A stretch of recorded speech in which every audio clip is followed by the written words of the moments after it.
Ito po ang aming mga dog na si Pipay at si Momo. Masama ang tingin kay Bajoy.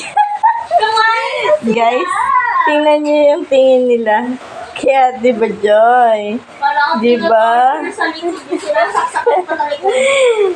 Diba? Hindi nawawala yung tingin. Paano? Alam niyo ba kung ang ginawa yun sa dalawang dogs? Ginawa ni Ate Joy unggoy. Tingnan niyo naman yung nilagay. Binigyan ng saging, guys. So, saging. Ito yung kapila. Saging. Oh, diba? Nag-feeds na po kasi sila. May saging. Sabi ng dalawa. Sa dalawa, ginawa mo kaming unggoy? Ha? Ikaw kumain yan. Guys, naghati pa talaga sila sa isang saging, oh. Oh, diba? Kaya hindi mawala ang tingin nila dyan. Sabi, okay ka lang? Ha? Saging binigay mo sa amin, okay ka lang? Diba?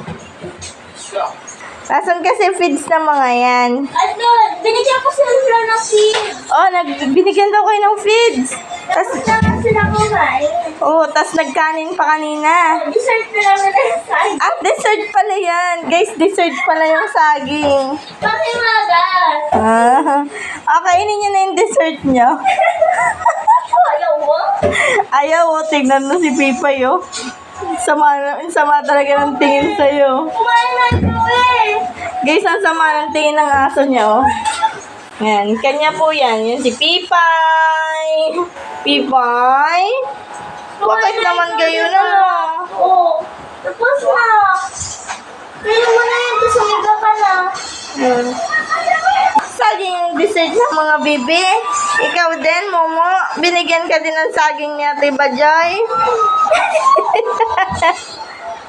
Diba? Ang galing-galing. Magaling. Sige, titigan niyo mabuti si Ate Joy. Baka mag-iba yung saging.